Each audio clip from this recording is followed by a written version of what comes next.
दोस्तों नमस्कार। मैं संजय शर्मा स्वागत करता हूं एक बार आपका आपके अपने चैनल श्रुतिकोश पे। और हमारा जो टॉपिक चल रहा था दोस्तों, वो चल रहा था मुग़ल साम्राज्य का पतन और 18वीं शताब्दी का भारत, जो कि 8 का टॉपिक था। हम उसको यहाँ पे कर रहे थे, तो उसी टॉपिक को हम आगे बढ़ाते हैं दोस्तों। कल हमने मुग़ल साम्राज्य के पतन के बारे में बात की थी, तो आज हम 18वीं शताब्दी के भारत की बात कर रहे हैं। तो हमारा जो टॉपिक है, हमारा जो चैप्टर है, वो है मुग़ल साम्राज्य का पतन और 18वीं शताब्दी का भारत। ये हमारा टॉपिक है, कक्षा 8 का ये चैप्टर है। तो इसके बारे में हम चर्चा यहाँ पे कर रहे हैं। और आज हम बात करेंगे दोस्तों 18वीं सदी के भारत की। 18वीं सदी के भारत की हम यहाँ पर बात करने वाले हैं। तो दोस्तों, अगर हम 18वीं सदी के भारत की बात करें, यानी मुग़ल काल के पतन के बाद की जो स्थिति हमारे यहाँ पर आई, वो किस तरह की थी दोस्तों। अगर दक्षिणी भारत की बात की जाए तो उस समय धीरे धीरे मराठा साम्राज्य जो है वो शक्तिशाली हो गया था। और अगर उत्तरी भारत की बात की जाए तो सिख और जाट जो हैं वो काफ़ी कुछ उभर रहे थे। तो दक्षिणी भारत में मराठा तथा उत्तरी भारत में सिख एवं जाट शक्ति से जो मुग़लों का साम्राज्य जो था, जो मुग़लों के द्वारा संघर्ष किया गया, वो धीरे धीरे मुग़ल साम्राज्य को कमज़ोर व विखंडित करता गया। अगर हम प्रमुख राजनीतिक शक्तियों के उभरने की बात करें 18वीं सदी के अगर हम प्रमुख 18वीं सदी के प्रमुख राजनीतिक शक्तियों की बात करें तो ये राजनीतिक शक्तियाँ कौन कौन सी उभर कर सामने आई दोस्तों। सबसे पहले हम बात कर लेते हैं मराठे की। मराठा, अगर मुग़ल साम्राज्य का पतन हुआ तो मराठाओं का उदय भी हुआ, ये भी हमें देखना पड़ेगा दोस्तों। मराठाओं के उदय की अगर बात की जाए तो अगर इसकी स्थापना की ही मैं बात करूं कि मराठा साम्राज्य की स्थापना कहाँ हुई, तो मराठा साम्राज्य की स्थापना करने के लिए इसमें जो प्रमुख व्यक्ति था वो था महाराष्ट्र में इसकी स्थापना हुई। और महाराष्ट्र में शिवाजी ने इसकी स्थापना की, मराठा साम्राज्य। तो मराठा साम्राज्य की स्थापना कर दी शिवाजी, और उनके उत्तराधिकारियों ने लगातार औरंगजेब के खिलाफ युद्ध किया। युद्ध ये चलता रहा और धीरे धीरे एक समय ऐसा आया कि 18वीं सदी के पूर्वार्ध में 18वीं सदी के पूर्वार्ध में ये जो मराठा शक्ति थी, मराठा साम्राज्य था, ये मराठा साम्राज्य जो था उभरने लगा। लेकिन वहीं पर मराठा साम्राज्य में जहाँ पहले छत्रपतियों का राज था, अब छत्रपति के स्थान पर पेशवा शक्तिशाली हो गए। तो छत्रपति शिवाजी महाराज, हम क्या कहते हैं, छत्रपति शिवाजी महाराज। तो छत्रपति के स्थान पर क्या हुआ, पेशवा शक्तिशाली हो गए दोस्तों। ये छत्रपति और पेशवा है क्या चीज़। अगर हम बात करें छत्रपति किसको कहा जाता था। छत्रपति दोस्तों कहा जाता था कि जो मराठों के सम्राट थे, तो मराठों के सम्राट के लिए ये एक शब्द जो है वो काम में लिया जाता था, मराठों के सम्राट के लिए। तो मराठों के सम्राट के लिए छत्रपति शब्द काम में लिया जाता था। और अगर इसके अर्थ की बात की जाए तो ये इसका अर्थ क्या मतलब होता है। छत्र का मतलब दोस्तों छत, और पति मतलब ध्यान देने वाला, यानी अपने अनुयायियों की रक्षा करने वाला। अपने अनुयायियों की रक्षा करने वाला क्या कहलाता था, छत्रपति कहलाता था। और वहीं पे अगर पेशवा शब्द की भी हम बात करें तो पेशवा कौन दोस्तों, पेशवा का मतलब होता है कि सरदार या फिर नेता, ये पेशवा को कहा जाता है। अगर हम बात करें दक्षिण भारत की, तो दक्षिण भारत में जो महाराष्ट्र, क्योंकि वहाँ पे ही क्या हुआ, मराठा साम्राज्य का उदय हुआ, तो महाराष्ट्र के अंदर जो साम्राज्य था मराठाओं का, उसमें वहाँ के जो प्रधानमंत्री थे, साम्राज्य के प्रधानमंत्री,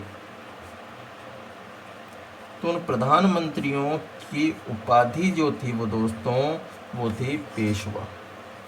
तो छत्रपति और पेशवा, तो छत्रपति तो कौन, मराठों के सम्राट के लिए छत्रपति शब्द काम में लिया जाता है, और वहीं पर उसका अर्थ होता है कि अपने अनुयायियों की रक्षा करना। और अगर पेशवा की बात करें तो पेशवा का मतलब होता है सरदार, यानी जो दक्षिण भारत के अंदर महाराष्ट्र जो साम्राज्य है, मराठा का साम्राज्य जहाँ से स्थापित हुआ, वहाँ पर प्रधानमंत्रियों के लिए ये उपाधि काम में ली जाती थी पेशवा की। तो धीरे धीरे 18वीं शताब्दी के अंदर जो पूर्वार्ध था उसके अंदर मराठा साम्राज्य में छत्रपति के स्थान पर जो पेशवा थे वो अधिक शक्तिशाली हो गए। वहाँ पर पेशवाओं ने शक्ति अपनी दिखाना शुरू कर दी, और पेशवा जो बाजीराव थे, पेशवाओं के अंदर ही जो बाजीराव थे, यानी पेशवा बाजीराव के समय उन्होंने मराठा शक्ति को प्रसारित किया, उसका प्रसार किया, और मालवा, गुजरात, बुंदेलखंड आदि में मराठा जो साम्राज्य है,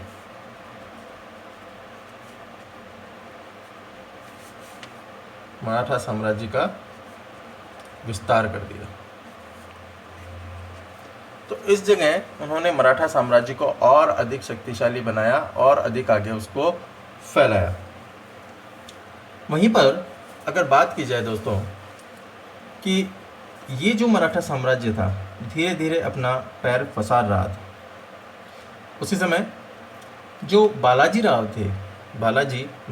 के समय मराठों ने भारत के अधिकांश भागों के ऊपर अपनी शक्ति का प्रसार कर लिया था, और 1752 तक उन्होंने जो मुगल सम्राट थे उन मुगल सम्राट पर, वजीर पर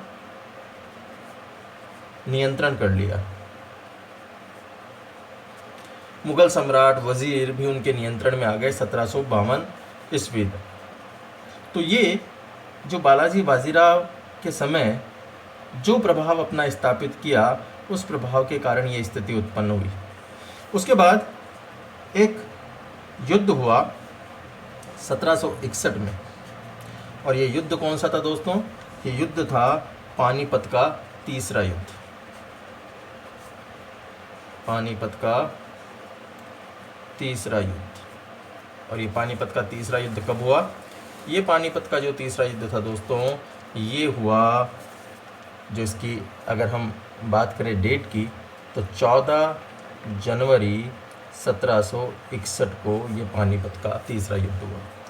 और हुआ किन किन के मध्य? ये हुआ दोस्तों अहमद शाह अब्दाली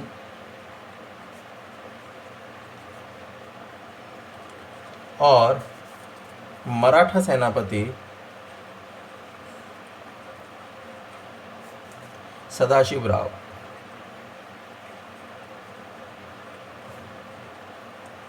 तो मराठा सेनापति सदाशिवराव भाऊ और अहमद शाह अब्दाली के मध्य ये जो युद्ध था वो हुआ 14 जनवरी 1761 को। और यहाँ पर इस युद्ध के अंदर अगर हम बात करें कि मराठाओं की सहायता किसने की, तो दोस्तों मराठाओं का साथ दिया जो भील प्रमुख थे। भील प्रमुख ये थे दोस्तों इब्राहिम खां गर्दी, इन्होंने साथ दिया। और अगर बात करें अहमद शाह अब्दाली की, तो अहमद शाह अब्दाली के जो साथ दिया वो दिया दोआब के अफगान रोहिला ने, दोआब के अफगान रोहिला ने, और अवध के नवाब, अवध नवाब सुजाउद्दौला ने, सुजाउद्दौला, इन्होंने साथ दिया इसका। और इस युद्ध में जो विजय हुई दोस्तों, वो विजय हुई अहमद शाह अब्दाली की। ये इसमें विजयी हुआ, अहमद शाह अब्दाली इसके अंदर विजयी हुआ। और इस विजय के बाद जो मराठा शक्ति थी, उस मराठा शक्ति को यहाँ पर आघात लगा, लेकिन फिर भी उस समय अगर भारत में बात की जाए तो मराठा काफ़ी प्रबल थे, इसीलिए ज़्यादा इनको क्षति उस समय पहुँची नहीं। और इसके बाद अगर बात की जाए अंग्रेज़ों की, तो अंग्रेज और मराठों के मध्य 3 बार युद्ध हुआ, और 3 बार युद्ध होने के बाद उन्होंने मराठाओं को अपने अधीन कर लिया। तो अंग्रेज और मराठाओं के मध्य 3 युद्ध कम से कम हम कहें तो हुए। 3 जो मेजर युद्ध की हम बात कर रहे हैं, तो वो जो युद्ध हैं वो यहाँ पर हुए। तो ये हमने कुछ बात की मराठा साम्राज्य की, जो कि 18वीं सदी के समय एक राजनीतिक शक्ति के रूप में उभरी। नेक्स्ट हम बात करते हैं एक अगली राजनीतिक शक्ति की, जो थी दोस्तों जाट। जाटों की हम बात करते हैं। तो अगर जाट की बात की जाए यहाँ पर, तो दोस्तों ये जो जाट हैं, या फिर हम इस जाट शब्द के बारे में बात करें, तो जाट उन लोगों के लिए प्रयोग किया जाता था जो सिंध की निचली सिंधु घाटी में पशुचारण करते थे, और पारंपरिक रूप से गैर अभिजात्य वर्ग के अंदर ये थे। तो उनके लिए जाट शब्द का पूर्व में उपयोग किया जाता था। वर्तमान में जाट का प्राय किसान हम कहते हैं, कई जगह मिलता है कि जाट इज इक्वल टू किसान। तो अगर बात की जाए दोस्तों उस समय मथुरा के जाटों की, तो मथुरा के जाटों ने गोकुल के नेतृत्व में औरंगजेब की धार्मिक नीतियों का विरोध शुरू किया। औरंगजेब की धार्मिक नीतियों का। तो गोकुल के नेतृत्व में वहाँ के जो जाट थे, उन जाटों ने मथुरा के अंदर ये धार्मिक नीतियों का विरोध जो है वो शुरू कर दिया। और इस विरोध के बाद धीरे धीरे जो जाट साम्राज्य था उसकी भी स्थापना वहाँ पर हुई, और बदन सिंह के नेतृत्व में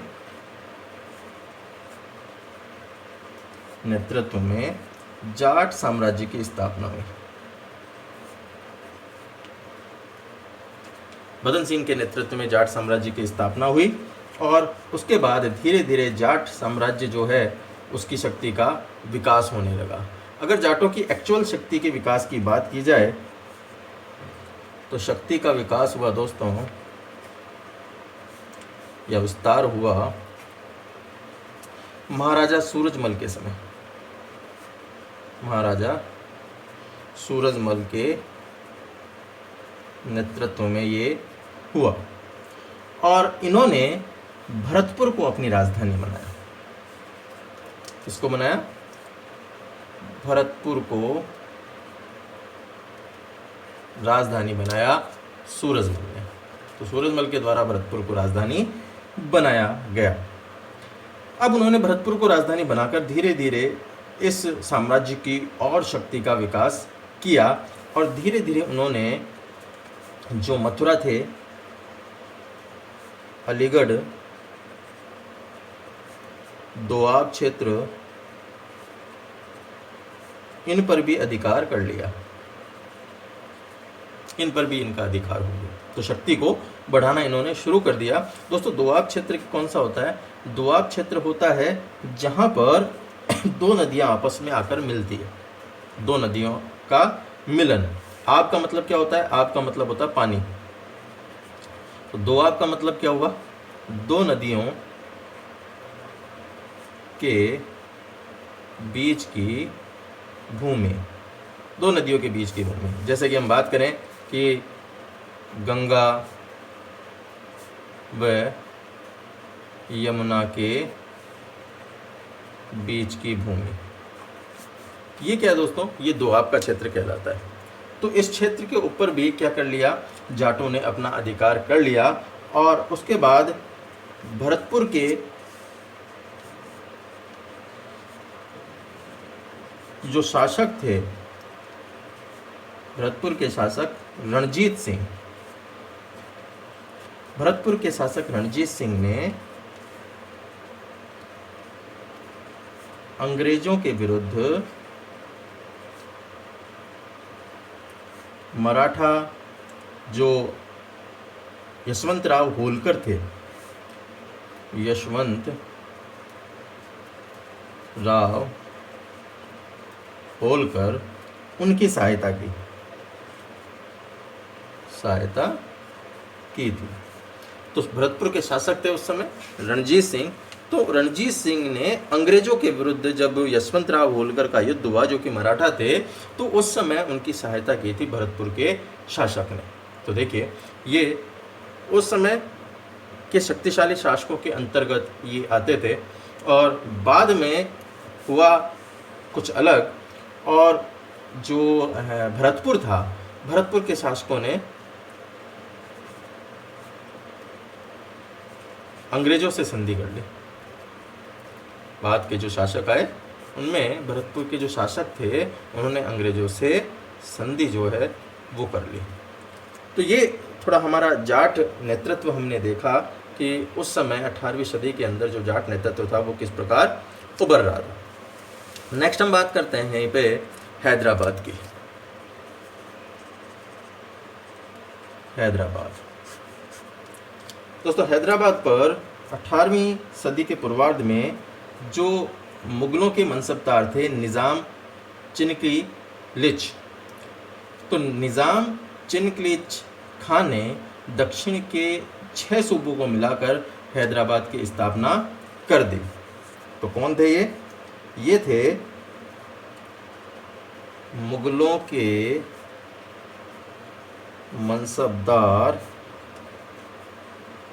निज़ाम चिनक्लीलिच खां। इन्होंने दक्षिण के 6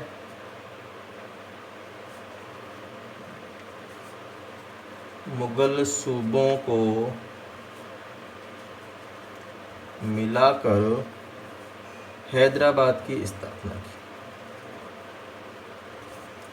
हैदराबाद की स्थापना की इन्होंने। तो 6 सूबे मिलाकर इन्होंने हैदराबाद की स्थापना कर दी। और निज़ाम की अगर बात की जाए तो निज़ाम पर जो मुगल सत्ता का प्रभाव था वो नाम मात्र का ही अब रह गया था, और धीरे धीरे वह एक स्वतंत्र शासक बन गया। और स्वतंत्र शासक बनने के बाद उसने साम्राज्य विस्तार की योजना को बढ़ावा दिया, और मराठा पेशवा जो थे, वो मराठा पेशवा और उनके मध्य ये जो साम्राज्य विस्तार की योजना थी वो एक युद्ध के रूप में परिणत हो गई। और मराठों और जो हैदराबाद के निज़ाम थे उनके मध्य एक युद्ध हुआ, और वो युद्ध था दोस्तों पालखेड़ का युद्ध। पालखेड़ का युद्ध। ये पालखेड़ का युद्ध हुआ कब? ये पालखेड़ का युद्ध हुआ दोस्तों 28 फरवरी 1728 में। 28 फरवरी 1728 के अंदर ये पालखेड़ का युद्ध हुआ, और पालखेड़ के युद्ध हुआ बाजीराव प्रथम और हैदराबाद निज़ाम चिनक्लीलिच खां के मध्य। हैदराबाद के निज़ाम उस समय चिंगलिस खां थे, जो साम्राज्य विस्तार की बात कर रहे थे। तो उनके और मराठों के मध्य, मराठों में बाजीराव प्रथम, इनके मध्य ये युद्ध हुआ। इसमें बाजीराव प्रथम ने अदम्य साहस दिखाया और विजयी हुए। बाजीराव प्रथम यहाँ पर विजयी हुए। ये पालखेड़ कहाँ है दोस्तों? पालखेड़ है औरंगाबाद। औरंगाबाद के पास ये गांव है पालखेड़। तो पालखेड़ का ये युद्ध हुआ।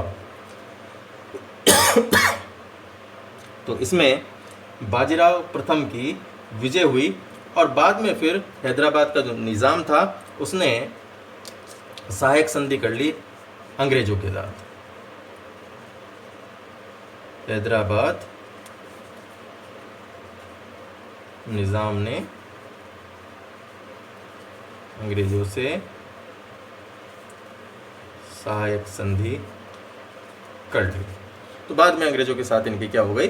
सहायक संधि हो गई। और यहाँ पर ये अंग्रेज जो थे उन्होंने धीरे धीरे अपने पैर जो थे यहाँ पर भी फंसा लिए। नेक्स्ट हम बात करते हैं दोस्तों अवध की। अवध, अगर अवध की बात की जाए तो दोस्तों अवध में मुगल सूबेदार सआदत खान ने स्वतंत्र व्यवहार जो है वो आरंभ कर दिया था। तो यहाँ पे सबसे प्रमुख व्यक्ति था मुगल सूबेदार सआदत खान।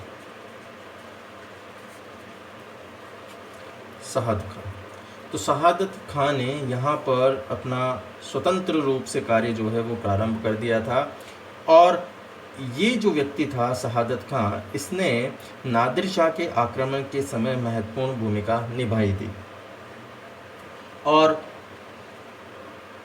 कालांतर में अवध का शासक शुजाउद्दौला बक्सर के युद्ध में उसने युद्ध किया बक्सर का अंग्रेज़ों के साथ, और उस युद्ध में वो हार गया और अवध पर भी अंग्रेज़ों का नियंत्रण हो गया। तो यहाँ पे एक युद्ध हुआ, बक्सर का युद्ध।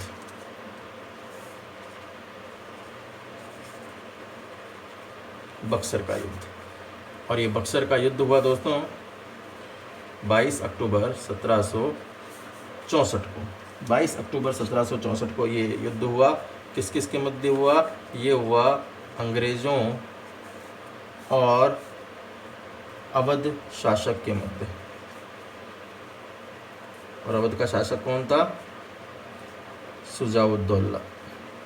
शुजाउद्दौला अवध का शासक था। यहाँ पर शुजाउद्दौला जो है उसकी हार हुई और अंग्रेज़ों ने क्या कर लिया? अवध पर नियंत्रण कर लिया। अवध पर नियंत्रण स्थापित हो गया अंग्रेज़ों का, और उसके बाद ये अंग्रेज़ के सानिध्य में ये जो अवध था वो आ गया। नेक्स्ट हम बात करते हैं यहाँ पे बंगाल की। 8वीं के अंदर इतना ही मैटर दिया हुआ है दोस्तों, उसके आधार पे हम यहाँ चर्चा कर रहे हैं, क्योंकि जो हमारा रीड का लेवल है उसके अंदर 8th तक की जो किताबें हैं उन्हीं के बारे में बार बार बात की गई है। पिछले जो पेपर देखे गए हैं उसके अंदर, तो हम उन्हीं के वो लेकर यहाँ पर चर्चा कर रहे हैं। अब बात करें हम बंगाल की, तो बंगाल की जो स्थापना है वो की मुर्शीद कुली खां। मुर्शीद कुली खां ने बंगाल की स्थापना की और बंगाल, बिहार, उड़ीसा के क्षेत्र पर अपना अधिकार कायम कर लिया। अधिकार किस पे किया इन्होंने? अधिकार किया बंगाल, बिहार, उड़ीसा, इन क्षेत्रों पर उन्होंने क्या कर लिया? अपना अधिकार कर लिया। और उसके जो उत्तराधिकारी थे, उत्तराधिकारियों के शासनकाल में मराठों ने बंगाल से जो उड़ीसा का क्षेत्र था उसको छीन लिया। तो मराठों द्वारा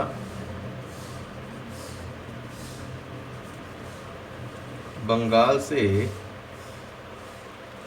उड़ीसा छीना गया। तो ये उत्तराधिकारियों के काल के अंदर ये हुआ कि बंगाल के जो शासक थे, उन शासकों से जो मराठा थे, उन मराठाओं ने बंगाल और उड़ीसा को यहाँ से, बंगाल से उड़ीसा को छीन लिया और उड़ीसा अलग हो गया, बंगाल अलग हो गया। उसके बाद एक युद्ध हुआ इनके मध्य, प्लासी का युद्ध। प्लासी का युद्ध, ये प्लासी का जो युद्ध था दोस्तों, ये हुआ 1757 में। 1757 में फेमस प्लासी का ये युद्ध हुआ। और इस प्लासी के युद्ध के अंदर अंग्रेज और सिराजुद्दौला,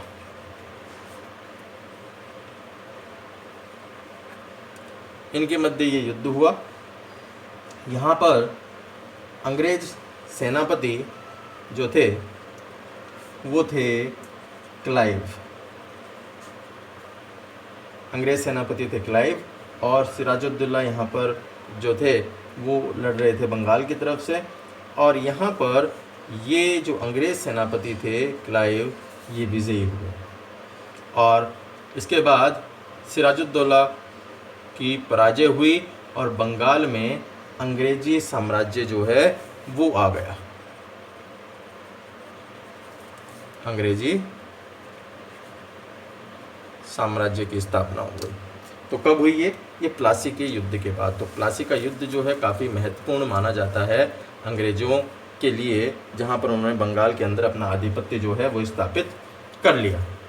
नेक्स्ट हम बात करते हैं दोस्तों मैसूर की। मैसूर दोस्तों, मैसूर के अंदर वाडियार जो राजवंश था उसका राज्य था मैसूर। वाडियार वंश के राजाओं का शासन था। वाडियार वंश के राजाओं का शासन था। उसके बाद 18वीं सदी के मध्यकाल में उसका जो सेनापति था हैदर अली, उसने उस पर अधिकार कर लिया। 18वीं सदी के मध्यकाल में जो सेनापति था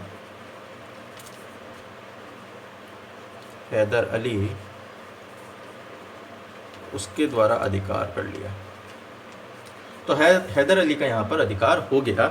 उसके बाद हैदर अली और उसका पुत्र, एक फेमस नाम आप सुनते ही जान जाएंगे, टीपू सुल्तान।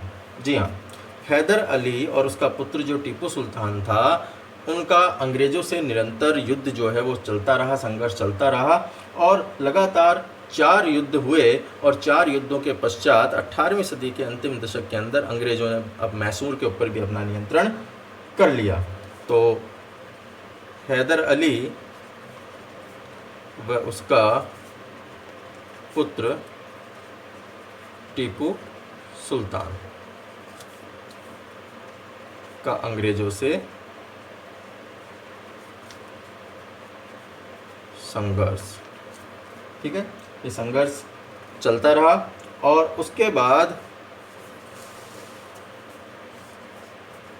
4 युद्ध के पश्चात अंग्रेजों का मैसूर पर नियंत्रण स्थापित। 4 युद्ध के पश्चात अंग्रेज़ों का नियंत्रण स्थापित हो गया मैसूर पे। उससे पहले हैदर अली और टीपू सुल्तान जो थे वो अंग्रेज़ों के साथ निरंतर युद्ध करते रहे। और वाडियार वंश के जो राजा थे उनका मैसूर पर शासन हुआ करता था, लेकिन बाद में हैदर अली ने उसके ऊपर कब्जा कर लिया।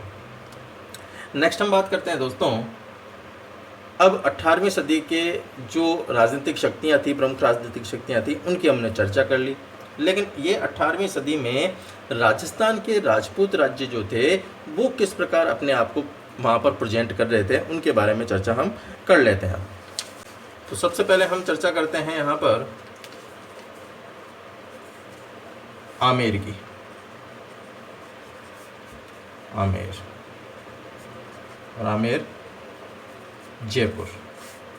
तो हम क्या कर रहे हैं, हम बात कर रहे हैं यहाँ पर 18वीं सदी में राजस्थान के राजपूत राज्यों की, कि वो किस प्रकार उत्तरकालीन जो ये साम्राज्य था उस पर कैसे अपना प्रभाव आरंभ किया।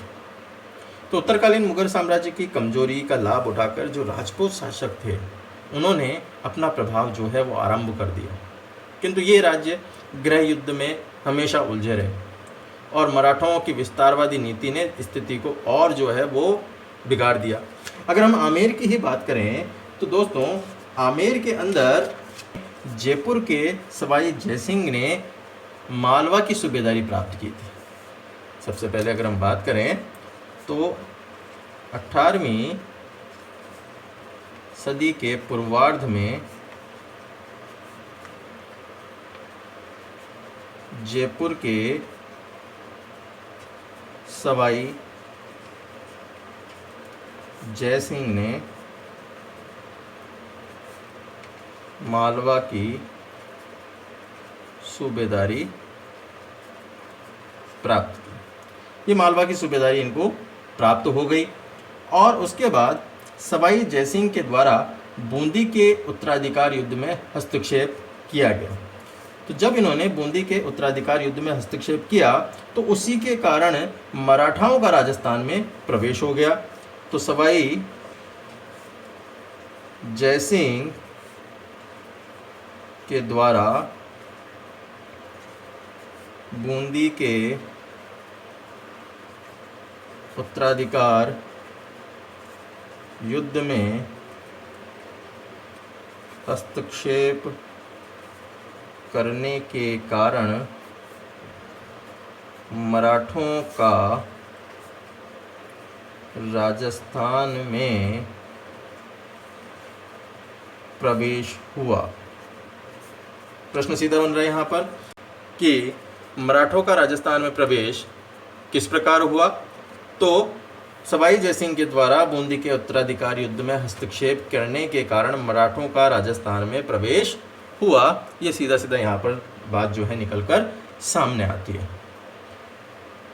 तो इसीलिए कहा जाता है दोस्तों कि दूसरे के फटे में टांग नहीं अड़ानी चाहिए। तो जैसे यहाँ पे दूसरे फटे में टांग अड़ाई गई, यहाँ पर खुद के ऊपर दिक्कत आ गई। तो मराठाओं के बढ़ते प्रभाव को रोकने के लिए बाद में एक सम्मेलन हुआ और उस सम्मेलन का नाम था हुरडा सम्मेलन। हुरडा सम्मेलन, क्योंकि अब यहाँ पर प्रवेश तो किया जा चुका था, तब प्रवेश जब मराठाओं का हो चुका था तो फिर ये हुरडा सम्मेलन हुआ।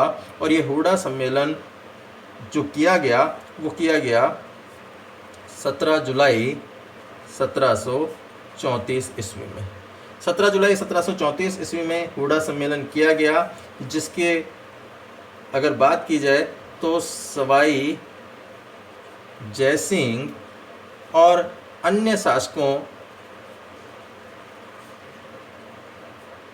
ने मिलकर यह हुरडा सम्मेलन का आयोजन किया हुरडा नामक स्थान पर। तो इसकी अगर अध्यक्षता की बात की जाए तो अध्यक्षता की इसकी मेवाड़ महाराणा जगत सिंह द्वितीय, मेवाड़ महाराणा जगत सिंह द्वितीय के द्वारा ये जो हुरडा सम्मेलन था इसकी अध्यक्षता की गई। और हुरडा सम्मेलन का बुलाने का कारण क्या था? हुरडा सम्मेलन के द्वारा राजपूतों की जो एकता थी उस एकता को एक करने का प्रयास किया गया। तो राजपूत राजाओं का यह सम्मेलन था। राजपूत राजाओं को एक करने के लिए ये सम्मेलन बुलाया गया और इसमें राजपूतों की एकता का प्रयास किया गया।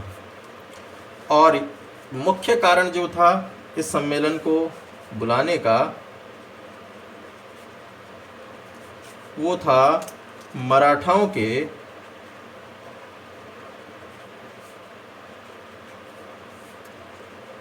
बढ़ते प्रभाव को रोकने के लिए। ये इसका प्रमुख कारण था, ये सम्मेलन बुलाया गया। और ये हुरडा है कहाँ दोस्तों? हुरडा है भीलवाड़ा। भीलवाड़ा के अंदर ये हुरडा है। तो हुरडा सम्मेलन ये बुलाया गया 17 जुलाई 1734 को। अब यहाँ पर कुछ समय बाद जयसिंह की मृत्यु हो गई। तो जयसिंह की मृत्यु के बाद ईश्वरी सिंह और माधो सिंह के अंदर संघर्ष शुरू हो गया। जयसिंह की मृत्यु के बाद ईश्वरी सिंह व माधो सिंह में संघर्ष, ये संघर्ष चालू हो गया ईश्वरी सिंह और माधो सिंह में। अब ये संघर्ष चालू हो गया और इसके बाद ही क्या हुआ कि जो मराठा आक्रमण थे, क्योंकि जब घर में क्लेश उत्पन्न हो जाता है तो बाहर वाला क्या करता है, मजे लेता है। तो वहाँ पे स्थिति यही हुई कि घर में क्लेश उत्पन्न हुआ, ईश्वरी सिंह माधो सिंह जो है राजगद्दी के लिए लड़ने लगे, उनमें युद्ध शुरू हो गया। तो ऐसी स्थिति के अंदर मराठाओं के आक्रमण जो थे वो शुरू हो गए। और उसके बाद अगर बात की जाए कि ऐसा नहीं है कि राजपुताने के जो राजा थे वो कमज़ोर थे। जयपुर राज्य की अंतिम जो प्रमुख सफलता थी वो सवाई जो प्रताप सिंह थे, सवाई प्रताप सिंह द्वारा तुंगा के युद्ध में मराठों को पराजित किया गया। जी, युद्ध हुआ एक तुंगा का युद्ध। ये तुंगा का युद्ध हुआ दोस्तों प्रताप सिंह वर्सेस मराठाओं के मध्य। प्रताप सिंह वर्सेस मराठा, और मराठा के अंदर भी सेनापति महादजी सिंधिया, ये महादजी सिंधिया सेनापति थे। प्रताप सिंह और महादजी सिंधिया के मध्य जो था ये युद्ध हुआ। और ये युद्ध हुआ दोस्तों 28 जुलाई 1787 को। 28 जुलाई 1787 को तुंगा का युद्ध हुआ और इस युद्ध के अंदर प्रताप सिंह की विजय हुई। प्रताप सिंह की यहाँ पर विजय हुई। तो प्रताप सिंह ने अपना लोहा जो है वो मराठों को यहाँ पर मनवाया। तो ये हमने बात की कुछ आमेर की। यहीं पे अगर हम जोधपुर की भी बात कर लें तो जोधपुर, दोस्तों जोधपुर के अजीत सिंह जो थे, उन अजीत सिंह ने जोधपुर को मुगलों से छीन ली और उसके बाद उस पर अपना अधिकार स्थापित कर लिया। बाद में मुगल दरबार में इन्होंने धीरे धीरे अपना प्रभाव बढ़ाना शुरू किया और गुजरात का सूबेदार भी ये बन गए। तो गुजरात के सूबेदार बनने के बाद फिर इनको मुगल सम्राट फर्रुखसियर, मुगल सम्राट जो फर्रुखसियर थे, उनको गद्दी से हटाने में भी इन्होंने महत्वपूर्ण भूमिका निभाई। और धीरे धीरे जो इनके बाद के शासक हुए, उत्तरवर्ती शासक हुए, उनमें भी वही चीज़ आ गई कि राजगद्दी को लेकर उनके अंदर गृह युद्ध प्रारंभ हो गए। और जब गृह युद्ध प्रारंभ हो जाते हैं तो स्थिति बड़ी विकट हो जाती है। तो इन्होंने मुगलों से अजीत सिंह द्वारा जीता गया। मुगलों के जोधपुर के जो अजीत सिंह थे, उन्होंने जोधपुर को मुगलों से छीन लिया। तो मुगलों से अजीत सिंह द्वारा ये जीत लिया गया। और अजीत सिंह कौन थे? अजीत सिंह गुजरात के सूबेदार बने बाद में। और इन्होंने ही क्या किया, हमने अभी बात की थी कि फर्रुखसियर को गद्दी से हटवाया। फर्रुखसियर को गद्दी से इन्होंने हटवा दिया। तो ये कुछ जोधपुर का इतिहास है 18वीं सदी। मेवाड़ के बारे में, मेवाड़ दोस्तों, मेवाड़ के शासक अमर सिंह द्वितीय, उन्होंने जयसिंह को आमेर और अजीत सिंह को जोधपुर प्राप्त करने में मदद की। और इसके बाद धीरे धीरे मेवाड़ जो था वो भी गृह युद्ध में उलझ गया। और ये जो गृह युद्ध था ये धीरे धीरे बढ़ता गया। तो इनका सबसे प्रमुख जो 18वीं सदी में काम यही था कि इन्होंने अमर सिंह द्वितीय जो थे उन्होंने जय सिंह को आमेर व अजीत सिंह को जोधपुर जितवाने में मदद की। तो अमर सिंह द्वितीय ने ये काम किया, मेवाड़ के महाराणा थे, तो उन्होंने ये काम किया कि जय सिंह को आमेर दिलवा दिया और अजीत सिंह को जोधपुर दिलवा दिया। ये इन्होंने सबसे बड़ा काम किया। उसके बाद ये गृह संघर्ष में खुद ही उलझ गए। तो यहाँ पे प्रश्न यही बन सकता है कि अजीत सिंह को जोधपुर दिलवाने में किस मेवाड़ शासक ने सहायता की थी? तो अमर सिंह द्वितीय ने सहायता की थी। ठीक है दोस्तों, इस प्रकार हम ये बात कर रहे थे कि 18वीं सदी में जो भारत में राजनीतिक अव्यवस्था थी, धीरे धीरे वो व्याप्त हो गई थी और मुगल साम्राज्य जो है वो कमज़ोर हो गया। अब उसके स्थान पर अगर इस जगह को लेने वाला कोई था तो वो जगह को लेने वाले थे दोस्तों मराठा। लेकिन मराठा जो शासक थे वो मराठा शासक सिर्फ दो काम करते रहे। क्या काम करते रहे? मराठों द्वारा एक तो चौथ और दूसरा सरदेशमुखी कर, ये वसूल किए जाते थे। तो ये दो कामों में ये उलझे रहे कि साहब चौथ और सरदेशमुखी का वसूल करो, अपने बाकी काम छोड़ दो। आखिर है क्या ये चौथ और सर वसूली? अगर हम बात करें चौथ की, तो दोस्तों चौथ का मतलब होता है कि मराठों द्वारा ये इसलिए वसूल किया जाता था कि अन्य शासकों से लिया जाने वाला ये क्या था? सुरक्षा कर था। तो चौथ क्या था? ये सुरक्षा कर था, जो कि मराठों द्वारा अन्य शासकों से लिया जाता था कि भाई हम तुम्हारी रक्षा करेंगे, सुरक्षा करेंगे, लेकिन उसके बदले में तुम्हें हमें टैक्स देना होगा, कर देना होगा, और वो टैक्स था चौथ कर। वहीं पर अगर सरदेशमुखी कर की बात की जाए तो ये दोस्तों इसलिए लगाया जाता था कि जो मराठा क्षेत्र के शासक थे तो उन शासकों से ये लिया जाता था। ये चौथ तो क्यों? क्योंकि मराठाओं के अलावा अन्य कोई शासक थे तो उनकी सुरक्षा के लिए ये टैक्स लिया जाता था। और सरदेशमुखी अपने ही क्षेत्र के, अपने ही देश के शासकों से लिया जाने वाला टैक्स जो था वो सरदेशमुखी टैक्स था।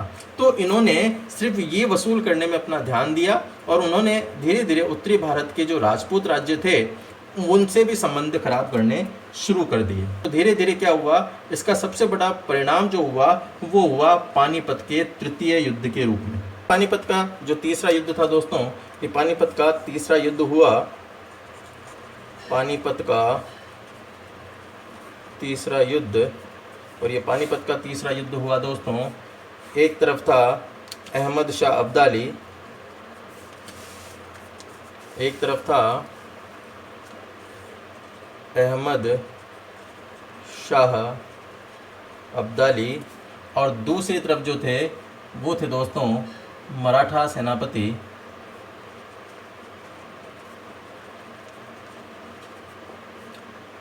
सदाशिव राव भाऊ, जिसके भी हमने ऊपर भी बात की थी।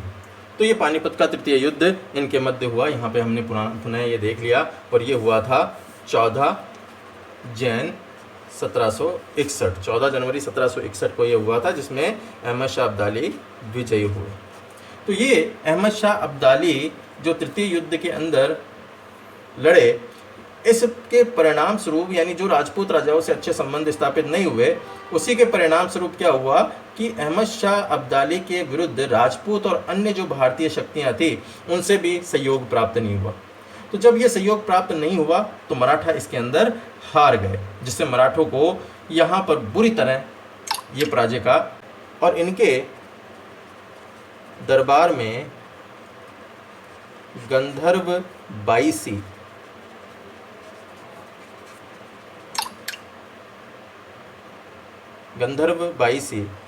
विद्वान थे, वो प्रताप सिंह के दरबार में ही थे।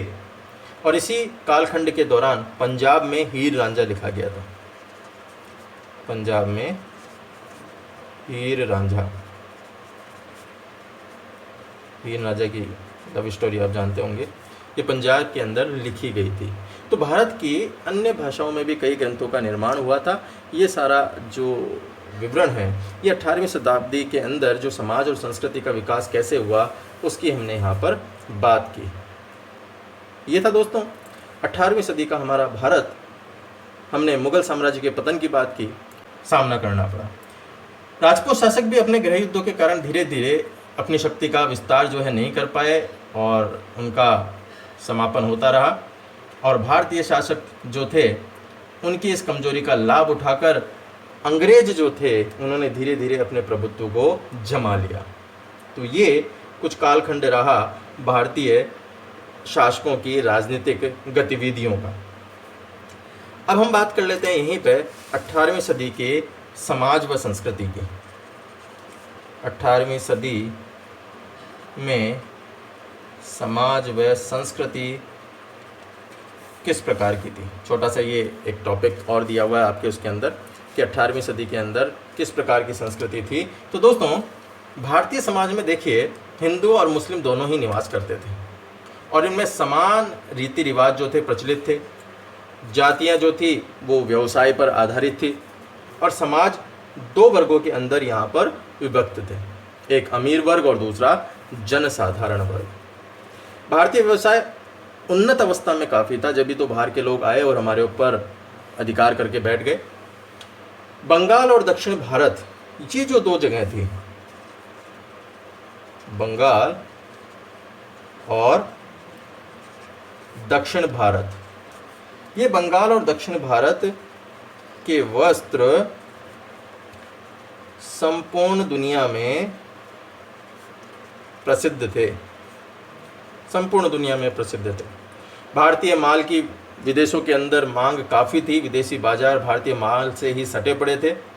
लेकिन 18वीं सदी के अंदर अंग्रेजी नीतियों ने भारतीय व्यापार को प्रभावित किया। मुगल साम्राज्य के कमज़ोर होने से जो कलाकार वर्ग था उन्होंने क्षेत्रीय राज्यों के रुख और जो है अपना रुख किया। धीरे धीरे परिणाम स्वरूप देश के विभिन्न हिस्सों में कला का विस्तार तीव्र गति से हुआ। कांगड़ा व राजपूत चित्रकला शैलियों में नई विशेषताएं आई और राजस्थान में इसी काल में जाट शासकों ने डीग के महल बनवाए। वहीं पर अगर बात की जाए तो सवाई जयसिंह ने जयपुर शहर बसाया तथा भारत में 5 स्थानों पर वेधशालाएं यानी जंतर मंतर वेधशालाएं बनवाई।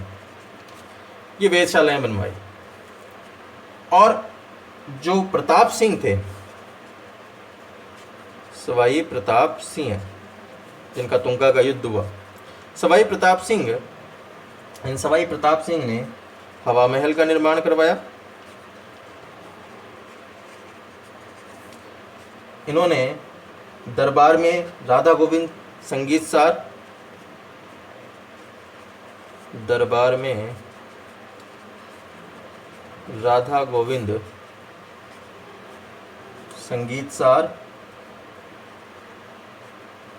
ग्रंथ लिखा। तो इनके दरबार में राधा गोविंद संगीतसार ग्रंथ लिखा गया और 18वीं सदी के भारत की बात की। तो आशा है आपको ये वीडियो पसंद आया होगा और काफ़ी प्रश्न जो है इस चैप्टर के अंदर सहित है।